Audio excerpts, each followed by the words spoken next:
তো সুপ্রিয় দর্শক বন্ধুরা, আশা করি আপনারা সকলেই ভালো আছেন। দেশ এবং দেশের বাইরে থেকে যেখান থেকে আমার এই ভিডিওটি দেখতেছেন, আপনাদের সকলকে মুমিন ইলেকট্রনিক্স চ্যানেলের পক্ষ থেকে আন্তরিক শুভেচ্ছা ও অভিনন্দন। তো ভিউয়ার্স, আমার কাছে দেখতে পারতেছেন একটি আইপিএসের মেশিন। তো ওই মেশিনটি সবাই কমপ্লিট করছি। এটা মূলত এখন ডেলিভারি যাবে। তো এটি এখন যে লাগাই দিয়ে আসতে হবে আর কি। তো এই মেশিনটি অর্ডার করেছে আমার এলাকারই একজন বড় ভাই। আমাদের প্রতিষ্ঠানের পাশেই দোকান আর কি। তো মেশিনটি অর্ডার করেছে নাইম ভাই। তো উনি ওনার দোকানের জন্য মূলত মেশিনটি তৈরি করে নিয়েছে। তো এটি মেশিনটি 1100 ওয়াটের একটি machine, DSP pure sine wave. তো ভাই মূলত দোকানে থাকেন না, উনি বাইরে থাকেন। ওনার দোকানের কর্মচারীরা আর কি দোকানটি চালাবে। তো ভাই যেহেতু বাইরে থাকে, এর জন্য আমি ভিডিওটি করে দিতেছি। ভাই তো আর নেড়ে চেড়ে ভিতরে মেশিনটির ভিতরে কী কী দিয়েছি তো এটি তো আর বুঝতে পারবে না। তো যার জন্য মেশিনটির রিভিউ দিতেছি আর কি, যে ভাই যেন ভালো করে দেখতে পারে। তো এই মেশিনটির ওভারঅল লুকটি মূলত এরকমই। ভিতর সাইডটা যদি একটু ভালো করে দেখায় আপনাদের, তো এখানে কিন্তু আমরা ভালো মানের একটি ডিসেন্টের সার্কিট ব্রেকার ইউজ করছি 10 অ্যাম্পিয়ারের, এবং একটি আউটপুট সকেট ইউপিএস মোডের জন্য আলাদা করে স্পেশালি একটা সুইচ করে দেওয়া আছে, এবং এই পাশে চার্জিং হাইলো সিস্টেম এর একটি সুইচ করে দেওয়া আছে, এবং এখানে ভালো মানের দুটি কুলিং ফ্যান লাগাই দেওয়া আছে। তো মেশিনের যেহেতু 1100 ওয়াটের, ধরুন যে 1000 ওয়াট তো সর্বনিম্ন চলবেই। তো যার জন্য আমাদের এখানে কিন্তু দুইটা ফ্যান লাগাই দেওয়া আছে। তো ফ্যান দুটি কিন্তু হাই স্পিড, আড্ডা কোম্পানির হাই স্পিড ফ্যান, এবং আমাদের ট্রান্সফর্মারটা কিন্তু অরিজিনাল বিআরবি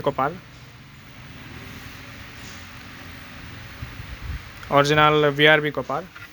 আর আমরা এখানে একটি 20 মসফেটের বোর্ড ব্যবহার করছি। তো সব মিলিয়ে ওভারঅল লুকটা এরকমই। তো পিছন সাইডটা হয়তো দেখাইতে পারতেছি না, মেশিনটি এখন চার্জিং অবস্থা রয়েছে। আমি চার্জিং প্লাগটি পরায় রাখছি, এবং আমার ব্যাটারিতে বর্তমান চার্জ হইতেছে। তো আমার এই ব্যাটারিতে চার্জ হইতেছে কত অ্যাম্পিয়ারে সেটা যদি একটু দেখাই আপনাদের, দেখেন আমাদের কিন্তু 12 অ্যাম্পিয়ার। আচ্ছা, আমাদের এখানে চার্জিং হাইলো সিস্টেমের সুইচটি অন করে দেওয়া আছে। তো দেখেন আমাদের ফ্যানটি কিন্তু অন হয়ে গেছে। আর আমাদের এই ফ্যানটির সিস্টেম কি হইলো, ফ্যানটি কিন্তু আমাদের অটো, ঠিক আছে। আমাদের ফ্যানটি অটো, ধরেন যে যখন এই হিটসিংটি গরম হবে তখনই শুধু এই দুইটি ফ্যান স্টার্ট হবে, তাছাড়া কিন্তু দুইটি ফ্যান বন্ধ থাকবে আর কি। তো যেটা বলতেছিলাম, আমাদের এখানে দেখেন 13 অ্যাম্পিয়ারের চার্জ হইতেছে। আমাদের মূলত 10 অ্যাম্পিয়ার করে দেওয়া আছে চার্জিং সিস্টেমটা। তো আমাদের এখানে দেখেন যে চার্জিং হাইলো সিস্টেমের যে এই পাশে যে চার্জিং হাইলো সিস্টেমের সুইচ, এটি কিন্তু অন করে দেওয়া আছে, এবং এটা আমাদের ইউপিএস মোডের জন্য সুইচ, সেটা কিন্তু অফ করে দেওয়া আছে। তো এটি যদি আমি একটু অফ করে দিই, সেক্ষেত্রে দেখেন আমি অফ করে দিলাম, আর অ্যাম্পিয়ার কমে গেছে। দেখেন 10 সাড়ে 10 অ্যাম্পিয়ারে এখান থেকে চার্জ হবে, 10 সাড়ে 10 অ্যাম্পিয়ারে চার্জ হবে। তো স্বাভাবিক অবস্থায় 10 সাড়ে 10 অ্যাম্পিয়ারে চার্জ হবে। তো চার্জিং হাইলো সিস্টেমের সুইচ করে দেওয়ার কারণ হলো, কোনো এলাকায় দেখবেন যে ঘন ঘন কারেন্ট যাইতেছে, ধরেন যে 1 ঘন্টা পর পর, 2 ঘন্টা পর পর, বা 15 মিনিট 10 মিনিট পর পর এরকম লোডশেডিং। সেক্ষেত্রে আমাদের চার্জিং হাইলো সিস্টেমের সুইচটা অন করে দিয়ে রাখবো আর কি। তো ওই জন্যই মূলত চার্জিং হাইলো সিস্টেমের সুইচ দেওয়া আর কি। তো এই হলো মেশিনের মোট ওভারঅল লুক। এখন একটু দেখব যে ডিসপ্লের কী অবস্থা আমাদের। তো আমাদের কিন্তু কত ওয়াট লোড দিতেছি, এসি ইন কত হইতেছে, ব্যাটারি ভোল্টেজ কত, এসি আউট কত হইতেছে, চার্জিং কত অ্যাম্পিয়ারে হইতেছে, সকল কিছু ডিটেলস কিন্তু আমরা এই ডিসপ্লেতে দেখতে পারবো। তো একটু দেখাই আপনাদের। ব্যাটারি ভোল্টেজ 12.4, এসি ইন হইতেছে 230। আর আমাদের এখানে যদি দেখি, আমাদের 231। তো 1 ভোল্টেজের ডিফারেন্ট হয়। আপনারা জানেন ভোল্টেজ ওঠানামা করে, কারেন্টের ভোল্টেজ ওঠানামা করে। তো এসি ভোল্টেজ আমরা দেখলাম, মেইন সাপ্লাই ভোল্টেজ 231। তো আমাদের এইখানে দেখা যাচ্ছে যে 231 এবং চার্জিং হইতেছে 11 অ্যাম্পিয়ার 10 অ্যাম্পিয়ারে। এই যে দেখেন এসি ইন 231 চার্জ হইতেছে 10 অ্যাম্পিয়ারে। Battery voltage 12.4। আমাদের এখানে কিন্তু 10 অ্যাম্পিয়ারে চার্জ হইতেছে। হ্যাঁ, আর এখানে যদি দেখাই আপনাদের, এই যে দেখেন 10 অ্যাম্পিয়ারে চার্জ হইতেছে। হ্যাঁ,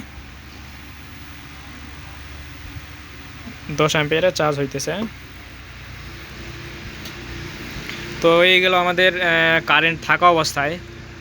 তো আরেকটি বিষয় আমি আপনাদের দেখাবো যে এটি আসলে কি আমরা বলি যে সব সময় বলি এটা কিন্তু 100% ইউপিএস মোড কাজ করা, তো সেটি দেখাবো।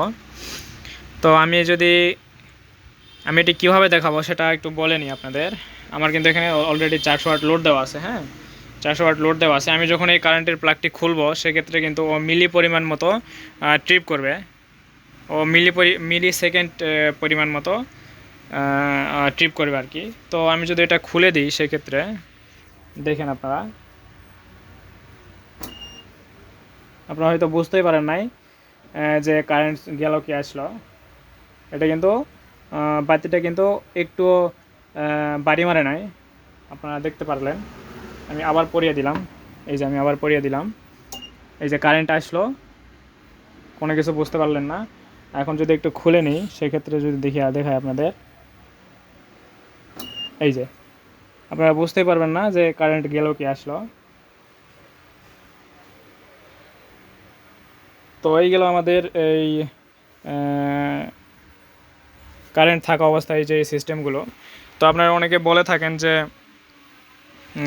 আইপিএসের কারেন্ট থাকা অবস্থায় বা কারেন্ট না থাকলে অর্থাৎ কারেন্ট চলে গেলে ইনভার্টার অবস্থায় আমাদের কোনো আইপিএসে নাকি এই কারেন্ট আসে। তো আমাদের এটাতে কিন্তু কোনো কারেন্ট আসবে না, এটা কিন্তু আমাদের পুরোটাই ডিএসপি, আমাদের এটাতে কিন্তু কারেন্ট আসবে না। এবং ব্যাটারি কানেক্টার অনেকে বলে থাকেন যে ব্যাটারি কানেক্টারে কারেন্ট আসে, তো ব্যাটারি কানেক্টারেও কিন্তু কারেন্ট আসে না। হ্যাঁ, ব্যাটারি কানেক্টারেও কারেন্ট আসে না। আর যদি কারেন্টের প্লাগটি আমি অন করে দিয়ে বলি, দেখাই আপনাদের যে ব্যাটারি কানেক্টারে কারেন্ট আসে কি না। আমি এখানে পরিয়ে দিলাম, এই যে কারেন্ট আসলো। আমি এখানে দেখাই যে এসি ইন দেখাইতেছে কি না। এখানে দেখেন যে এই যে এসি ইন 230 ভোল্টেজ দেখাইতেছে, এখানে আপনারা দেখতে পারতেছেন। আমি এখন এখানে ব্যাটারি কানেক্টর ধরবো টেস্টার। তো দেখেন আমাদের এখানে কিন্তু কোনো কারেন্ট শো করতেছে না। তো আমি এখানে যদি হাত দিয়ে দেখাই সেক্ষেত্রে কিন্তু এখানে কোনো কারেন্ট শো করবে না। হ্যাঁ, তো এইগুলো আমাদের ওভারঅল যে বিষয়গুলো। তো এখন আমরা একটু লোড দিই। তো আমার ব্যাটারিতে চার্জ নেই, যদিও ওভারলোড পর্যন্ত দেখাইতে পারবো না, তবুও আপনাদের এখানে দেখাবো। আমি কারেন্টের প্লাগটি এখানে খুলে রাখলাম এবং আমার অলরেডি 400 ওয়াট লোড দেওয়া আছে। তো আমি একটু ডিসপ্লেতে দেখবো যে কত ওয়াট দেখাইতেছে। তো দেখেন এখানে এসি আউট 229 ভোল্টেজ। হ্যাঁ, 229 ভোল্টেজ এবং লোড 379 সম্ভবত দেখলাম, লোড 379, অর্থাৎ আমরা 400 ওয়াট লোড দেওয়া আছে। এই লাইটগুলো হয় কি কিছুটা একটু কম ওয়াট শো করে। তো আমরা যদি আরেকটু লোড বাড়াই সেক্ষেত্রে হয়তো ব্যাটারি লো দেখাইতে পারে। এই যে ব্যাটারি লো অলরেডি দিয়ে দিয়েছে, ব্যাটারি লো দিয়ে দিয়েছে। আমি ওভারলোড পর্যন্ত দেখাইতে পারলাম না, সেজন্য আমি আন্তরিকভাবে দুঃখিত। তো এটি মূলত আমি টেস্ট করছি আগে। এটি 1100 ওয়াট ফুল লোড চালানো যাবে কোনো সমস্যা ছাড়াই। আর ভাই যেহেতু 1000 ওয়াটের কম তো আর চালাবে না, সেজন্য আমরা কিন্তু এখানে 25 RMের একটি তার দিয়ে দিয়েছি। এখানে 25 RM অনেক মোটা তার, 25 RMের তারটি ভাইকে দেওয়া হয়েছে। আচ্ছা, আমার ব্যাটারিতে চার্জ নেই। হ্যাঁ, আমি একটু লোডগুলো অফ করে দিই, সেক্ষেত্রে ভালো হবে। তো এখানে কিন্তু আমরা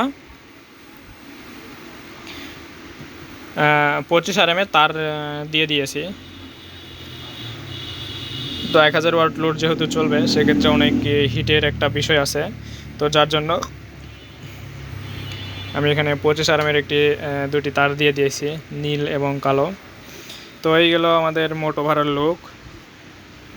তো এই আইপিএস যদি আপনাদের প্রয়োজন হয়, তো ডিসক্রিপশন বক্সে আমার ফোন নাম্বার দেওয়া থাকবে, সেখান থেকে ফোন নাম্বার নিয়ে আমার সাথে যোগাযোগ করতে পারেন।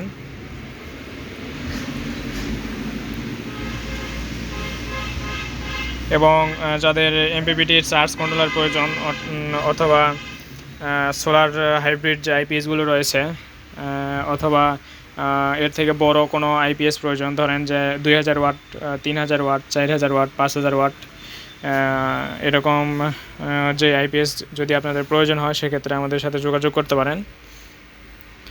আর আমাদের ঠিকানা জয়পুরহাট জেলা আক্কেলপুর থানা সংলগ্ন। আর আমাদের ফোন নাম্বার ইনশাআল্লাহ ডিসক্রিপশন বক্সে আমি দিয়ে রাখবো, সেখান থেকে ফোন নাম্বার নিয়ে আমাদের ফোন করবেন অথবা হোয়াটসঅ্যাপে নক করবেন। তো ভিউয়ার্স, ভিডিওটি এতদূর পর্যন্তই, আর কথা বাড়াইলাম না। সকলেই ভালো থাকবেন, দেখা হবে অন্য কোনো ভিডিওতে। ততক্ষণ পর্যন্ত সকলেই ভালো থাকবেন। আসসালামু আলাইকুম।